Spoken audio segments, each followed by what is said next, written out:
January 4th. This is great. So the last couple of days, I've really been thinking about my dad, my biological father, Gary, in the Battle of Michael and the Angels. And I really focused on filings that had my mom's name on them in the county of Dallas in the 80s. And it basically shows her filing a couple of different businesses after I was born, August 14th, 1982.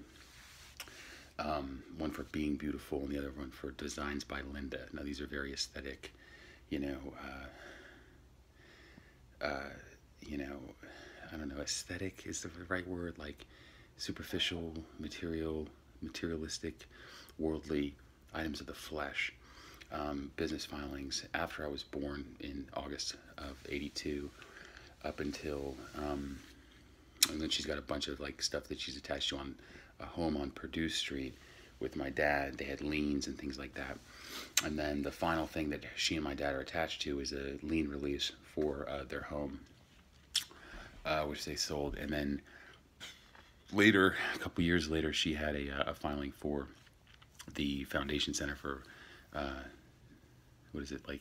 spiritual healing and growth.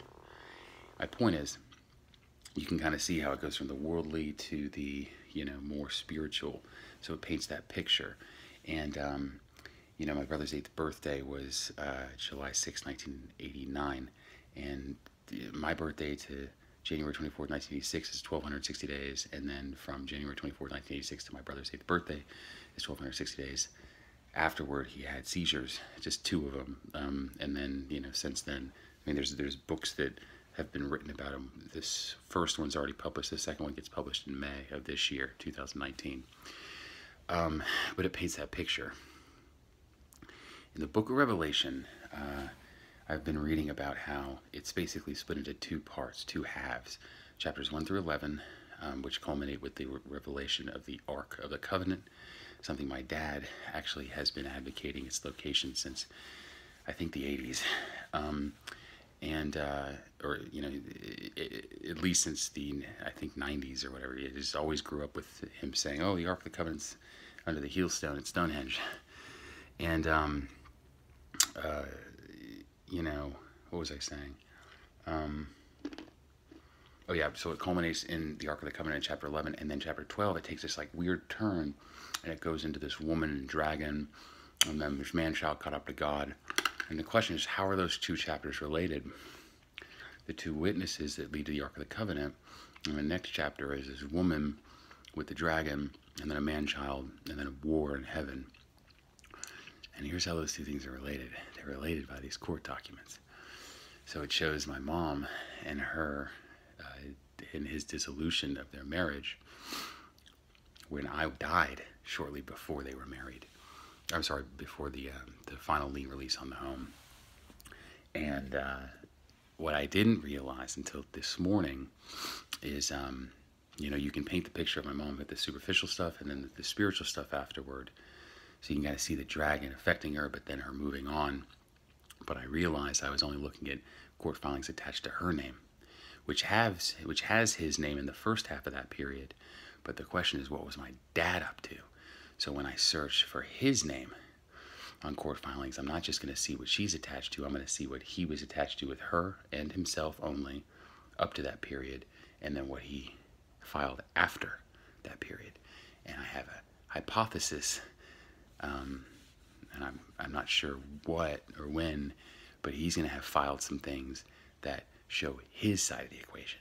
And when you put those 2 documents together, you're going to paint the entire picture of Revelation 12, which incorporates him and his ark, with me being caught up to God and going then on my journey,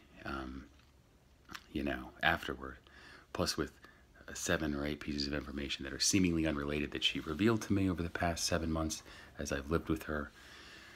The woman and the dragon. Is not easy to live with this woman, but because I dealt with it since I was a kid, I've been conditioned to it. My dad was only able to hang with her when he had his spiritual experience back in the 80s for maybe a year. I just had to do 7 months after having done 16 years of my life. The first 16 years of my life when I was a kid, I could handle it because I know how she works, and I barely handled it. But when it says this white horse rider is faithful and true, and he has a vesture dipped in blood, living with the woman from the woman and the dragon, who's clothed in the sun, because she told me her zodiac's surrounded by fire signs, and she's blonde, and the moon at her feet, because she has no empathy and walks over people's emotions, her own included. And across her head, a crown of 12 stars, she mentioned to me that, well, she and my dad were planning to name all of their kids after apostles, not just James and John, my brother, but also an additional 9 before the whole thing imploded, and they never had any other kids because they got divorced. But an additional 9 children they wanted to have after the other 9 apostles, excluding Judas. So she, crown of 12 stars, she was thinking about naming her kids after the apostles, when the next verse, she travailed in birth and pain to be delivered, because she mentioned that she had a 14-hour pregnancy. All these things are seemingly unrelated, but they track to the book of Revelation. And then she brought forth a man-child who was going to rule all nations with the rod of iron. I think that's as the Secretary General of the UN, or maybe one step above him, ideally, to just end war. And then there was a battle of Michael and the angels. That was she and him. My dad and her, as we'll see from these court documents, as he went the God route, and then she was able to get wings of an eagle because she had a spiritual experience the night before they had the final lien release on the home. And she went in, or she was nourished or whatever for 1,260 days, 1,203 score days. That's the time from my birth until that January 24th, 1986 court filing. Oh yeah, the dragon cast a third of the stars to the earth with its tail or whatever. Now this I found out. Perseid meteor shower happens every year, and it peaks August 12th and 13th. I was born the 14th. Every year. So the stars come down from the meteor shower. I'm born, caught up to God, because I died by drowning when I was a kid at 9 months during that 1,260-day period. Where she said, I drowned, I was dead like 8 minutes. You know, she's a nurse, came back and gave me CPR. Hadn't spoken a word up to that point in my life. I coughed up the water. I speak mama. She said, this is weird. You didn't have brain damage. You weren't dead. You actually said mama. And you seemed different after that. Yeah, it was different because I was caught up to God and his throne. I.e., what came back? I don't know. But it wasn't your son. That's why my dad always claimed, and my mom and my brother. James always just seemed like an orphan. Disrespectful. He's like, never wanted to have anything to do with this. Yeah? You want to know why? I was busy. I was busy as the kid caught up to God into his throne. Anyway, I get resuscitated. That's just one more straw on the camel's back. Dad's like, what the fuck? Superficial, this woman. And another reason that he's like, this girl's Satan. She has a spiritual experience and then is able to sell the house, getting her through that next 1,260-day period. She has a filing for the Foundation Center for Spiritual Healing and Growth, which shows that the earth helped her, and you know, the swallowed up the flood that the dragon gave. So as she sort of turns a little corner, and then all culminates with my brother's 8th birthday, when all of a sudden, I'm in 2nd grade, he's in 3rd grade at that time. I hear that he has had 2 seizures. I think he had 2 seizures, and then the rest is history, as my mom, Woman and the Dragon, capitalized on his experience by writing not just one book that's been published, but there's a 2nd book which I read that will be published in May of this year, her coup de grace. And what's funny about that is I read the first draft of the book, which she first sent me when I was in the south of France, driving with my friend Daniel. Had no money to get back to Spain, just like my brother got stuck in Italy. We were in San Remo when we were trying to get back. Daniel and I were trying to get back from San Remo, which is near Milan, which is where my brother got stranded and had to get flown home by my mom. Well, you know, she facilitated it. She didn't pay for it. But I had my friend Daniel with me, and he got me home, and I never had to ask for for that, from her.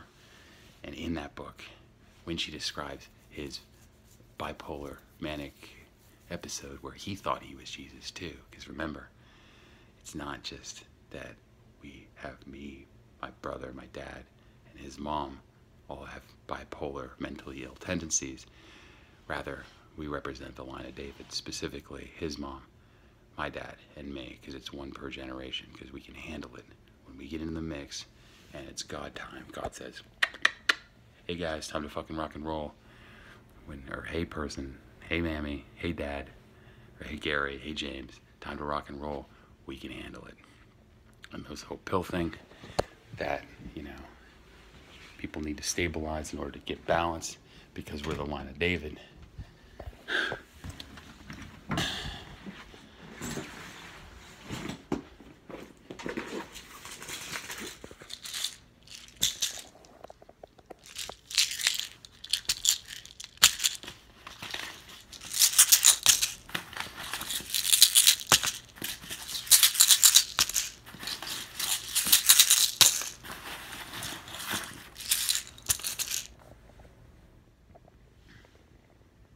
Things always seem to run in sevens with God, but instead of having pills that we have to take to stabilize, well, the line of David, we work it out on our own, and we don't wind up hospitalized, medicated, incarcerated, or dead. Checkmate. And you know what's funny? She actually showed me a file of her divorce. She said, you're probably old enough to see this, and maybe this will help you with your book writing, to see how, and also understand your dad, so you can understand that, it's a sickness that he has. And when I read through it, he has documents that he filed. I mean, he filed them everywhere, or they've been sequestered or whatever by I think my mom had him sequestered by the judge, but they talk about his attempt at solving the seals from Revelation. He uses the term Satan to refer to her he was spot the fuck on. And Satan, remember, it just means doubt. When Satan has you, doubt leads to anxiety. Anxiety leads to general anxiety disorder. And it's just these doubts that flash through your mind. But the line of David, when we're in the mix and we lock our mind on something and it to be true, come hell or high water, whatever we want comes to fruition. And if we have to go and battle with someone who's plagued by doubt, that's us wrestling with Satan. Or my dad wrestling with Satan, i.e. my mom, during what God geniusly called the battle of Michael and the angels. And for me, if you said, well, your event with your ex-wife was the battle of Michael and the angels, I'd be like, yeah, that's cool. But it's not perfect. But if you told my dad, when he finds out that the battle of Michael and the angels was him and his ex-wife, he's going to be like, that's fucking awesome. He's going to feel like a superstar, because God knows how everyone's mind works, and he knows that was the perfect way to say it for Gary.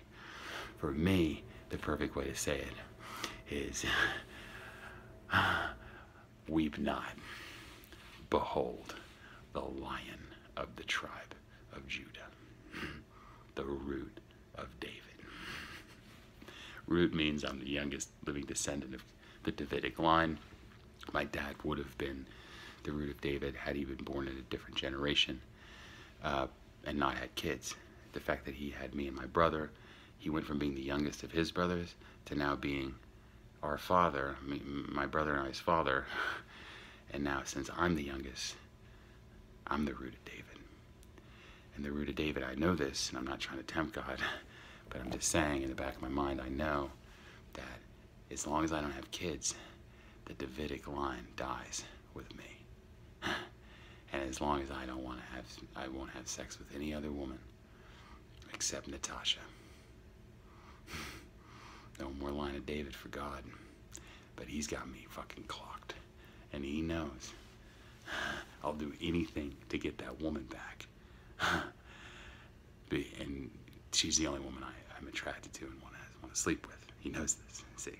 So he's got me under his thumb. Checkmate. And he knows I'm the only one crazy enough. Well, there is another. But this other one's my dad. But we are the only sons of bitches crazy enough, because we're Davidic, to say, you know what? Fuck it. We'll die for this.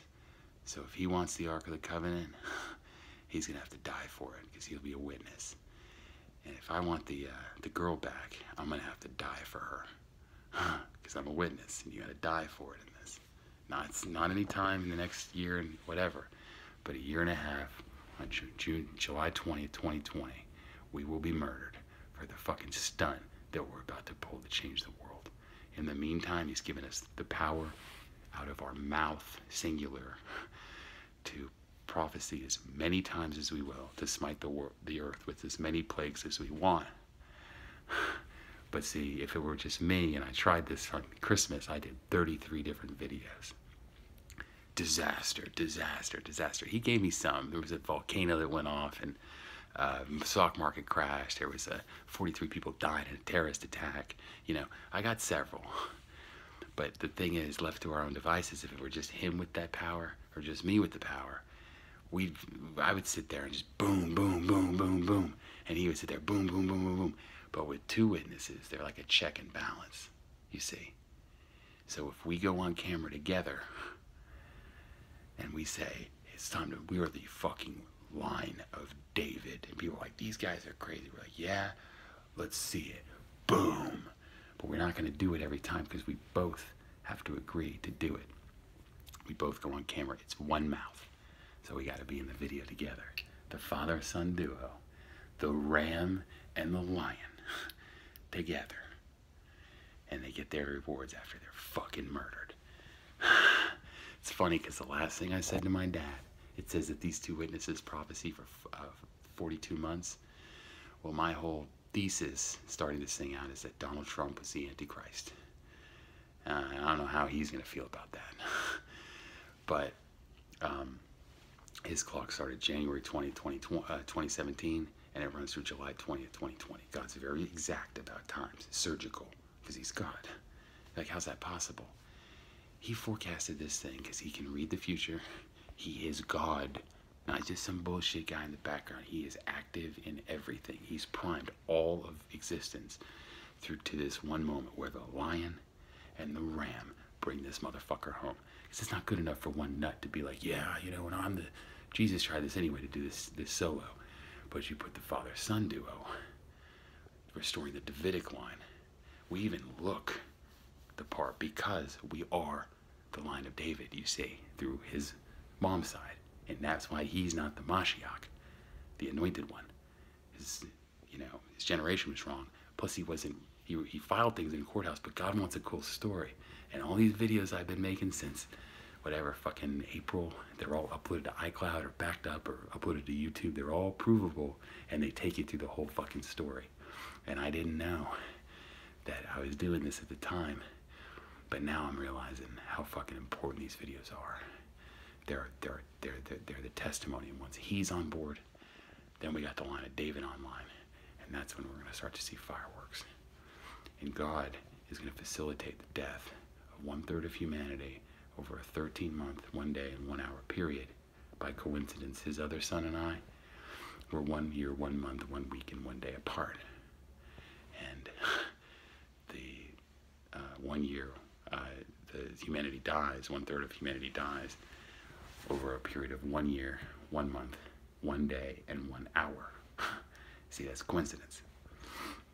Anyway, we're going to fucking hammer this world, and they're going to say, you can't do that. You're not. And we're going to say, we are the Davidic line. We are your only, we are the only two standing in front of the throne of God. We are your olive branches, and you need to fucking listen up. We're going to heaven on earth now.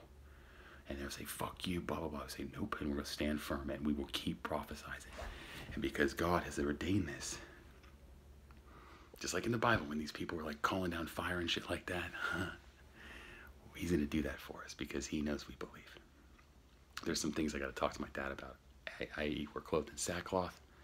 We can't get paid on this because we're not thinking about things in terms of what we get now. It's after we overcometh.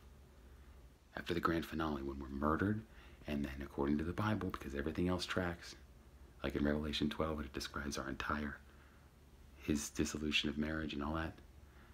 And plus it happened to form in a celestial alignment. It was once in 10,000 years. It happened on September 23rd, 2017. the same day that I, without knowing any of the God stuff, started to make this documentary that ultimately proved the existence of God, the documentary called Truth Rabbit, that was posted on March 30th on my channel, the first post, where I'm on the white horse, cocaine. By the way, he was probably doing a little blowback in the 80s too. Maybe he was on the white horse as well. I don't know. I'll have to ask him. But, you know, that alignment once in 10,000 years happened the same day that I made the opening credits and decided to sign the band, which I have video footage timestamped to iCloud proving that too. It's all about the testimonies, what you can prove, and because he filed so much stuff in the 80s and since then, and I filed so much stuff online over this last 18, 20 months or whatever, we get the goods. So we make it through July 20th, we get murdered. Anyone tries to touch us between now and then, as Chapter 11 states, we kill them with the fire out of our mouth. Bullets are going to be whizzing by our fucking head. God will just work it out. It won't be like a cartoon. It's just all of a sudden the gun jams. The bomb goes off, but we don't get killed. It just works out for us. But then on July 20th, 2020, the end of the 42-month period of Donald Trump's power, my dad and I get murdered, because that's the end of our 42 months of prophecy. Everyone rejoices because they're like, these fucking guys who just sat here and tormented us as their lives went to shit. Natural disasters, wars, famines, all this stuff. And we were just rooting and fucking shoving it down their throat saying, yeah, come on, motherfuckers. Here's another one. Boom, boom. The ram and the lion. God's ordained the whole thing because he wants his fucking ark back. And this is the guy to do it. To get the ark, he's the geologist, the ultimate excavation, the ultimate artifact. He's like Indiana Jones times 1,000. He's the Davidic line. And me, I rule all nations with a fucking rod of iron at the end of this. Really, all I care about is getting my girl and making sure that she doesn't have anxiety. She doesn't like war and shit like that, so I gotta end that. Plus eradicate all illness and all that stuff. All I gotta do is convince him that the Ark of the Covenant, which contains the 10 Commandments that Moses found, you know, Moses, the guy with the burning bush, things that burned that burned and didn't, but without burning, which matched my spiritual experience on March 13th of this year, or of 2018, which actually, I said things, you know, it vibrated at first, but then the word really is pixelated. Moses didn't have that term back in 2000, or in 1300 BC, but it was the same spiritual experience. Oh, and by the way, I recorded it, showing me drop to my knees too, because I was so used to filming everything for my documentary. My point is, I gotta convince him to take his 10 Commandments and admit everything he's ever done wrong on camera. And hopefully he's still smoking, because when he does that, and he sends me the video and I upload it to the channel, he's gonna notice his health is restored.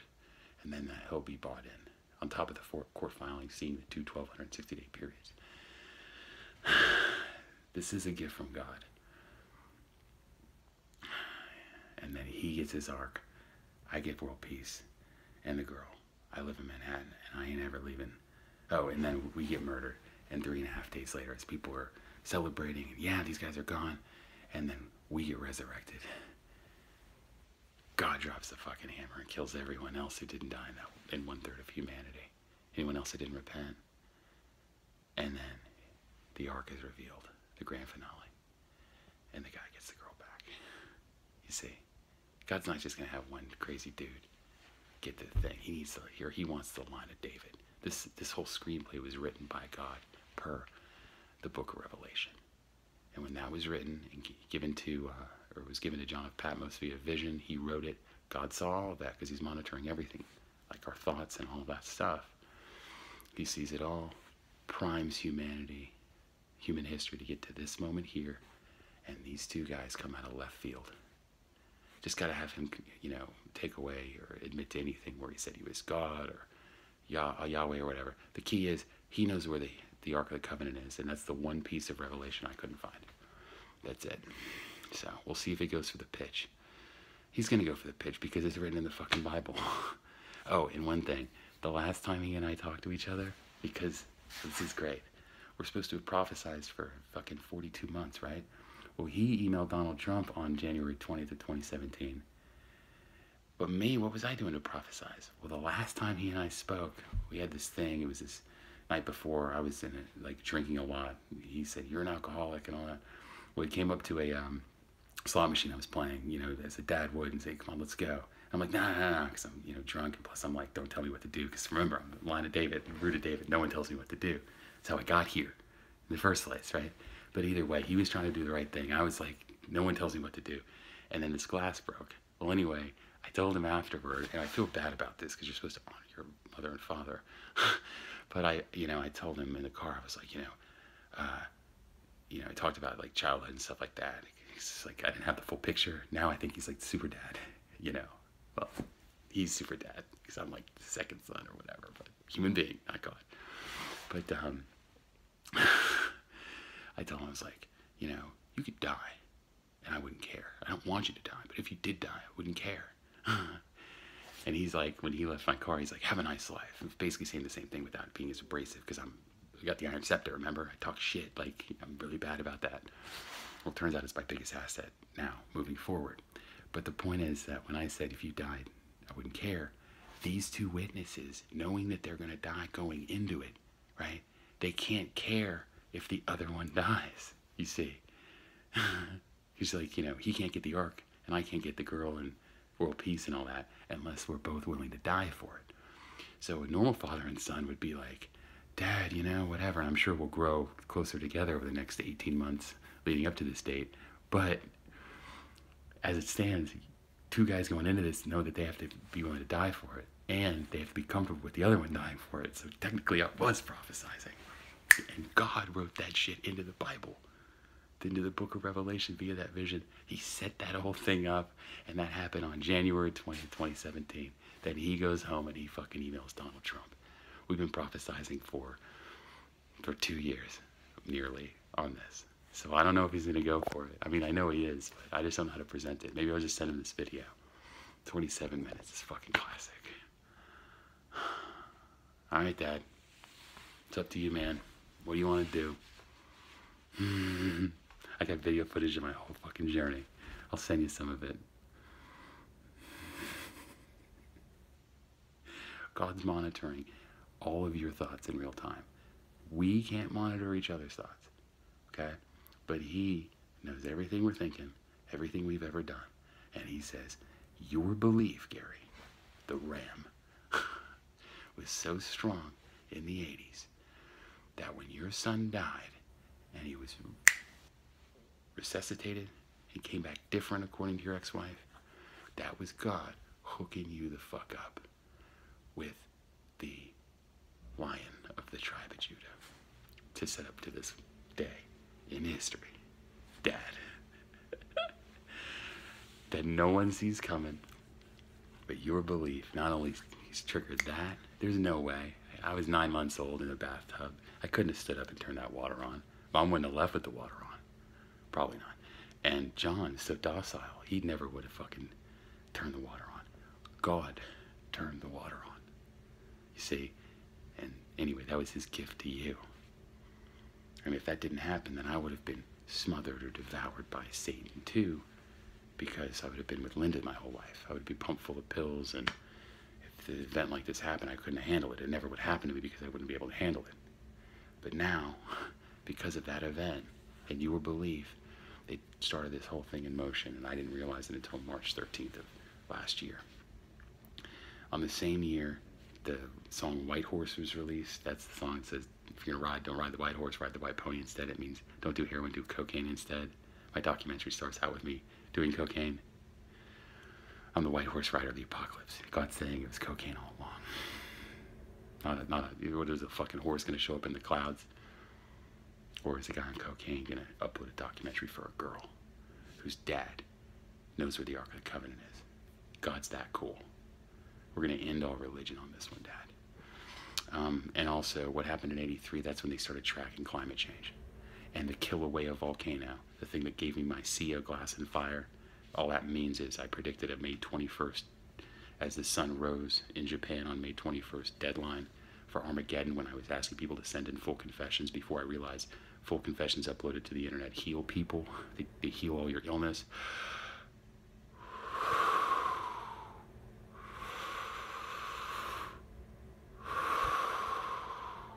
I've been talking so much, but you hear my breath. There's no smoker's cough. There's no phlegm. Because I upload confessions whenever I do something wrong. If I think something and I feel a pain in my body, I don't think about the pain, not the flesh, but I think about what I just thought. You know, think of our last name, right? It's about our thinking. And I revise the thought and the pain goes away. This is what Jesus realized. Our thoughts, and Moses too, our thoughts lead to our pain. And that's the one thing that medicine doesn't take into account, is what were you thinking when the cancer started? Was your belief system? Are you a racist? When you walk into a room, are you judging people? And if God sees something he doesn't like because he has real time, he monitors us in real time, then he'll give us pain. And someone like my mom is always trying to solve the flesh, because she's, you know, the Satan, which is taking away from God's existence and saying, science, flesh, when in fact, he exists, and it's all about the spiritual piece. But anyway, all that stuff started in '83 when you had your break, as Mom would call it. You're the ram of the tribe of Judah. I'm the lion of the tribe of Judah, and we're gonna bring this motherfucker home. So, God, you're the king of the jungle. Let's see what he says. Maybe you can, like, you know, hook him up. But I think the best thing for him to do is to take out his 10 commandments, do a full confession video like I'm doing now. Keep it short, write down everything you've ever done wrong, and then just list them out. I'll send you mine too so you can see it.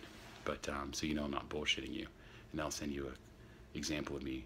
Actually, it's like a 13-minute video. It'll show me confessing, then watching the confession, then uploading it to the internet.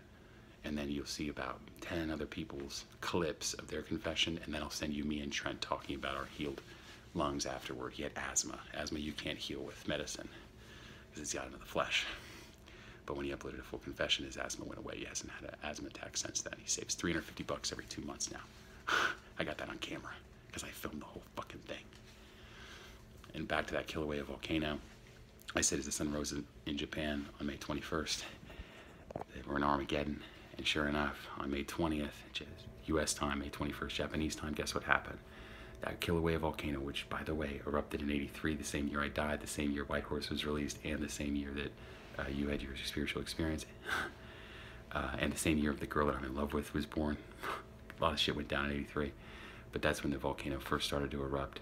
It's been erupting continuously since then, but then when I uploaded my videos calling for what Christians call the rapture under a hypothesis that my spiritual experience wasn't bullshit, I called from the May 21st, May 20th deadline, May 20th US, and on May 20th, there was an eruption on May 1st, which led to, or earthquakes on May 1st that led to an eruption on May 4th, and then on May 20th, all the lava that you saw streaming, burning houses and shit, it hit the sea on the Pacific Ocean on May 20th, US time, May 21st, Japanese time. And what happens, Mr. Geologist, when lava hits at the ocean? It creates basalt, volcanic glass. They call it Pele's hair in Hawaii. It was a sea of glass mingled with fire. Revelation 15, the final sign before the 7 bowls of God's wrath. And you and I get to bring those fucking things home just by prophesizing any of the plagues from the book of Revelation. We go on camera and we say them out loud. People say, these guys are crazy. We're the real deal. Good luck with your decision. Do that video, you'll see your lungs will heal. Make sure you include, you know, like, whatever. Just dig deep, put it all there. This one's for you, man. This is the only way I can make up for my comment in the car on January 20th. It's a gift of a lifetime, Dad. Don't let it slip away. The Ram. It's awesome.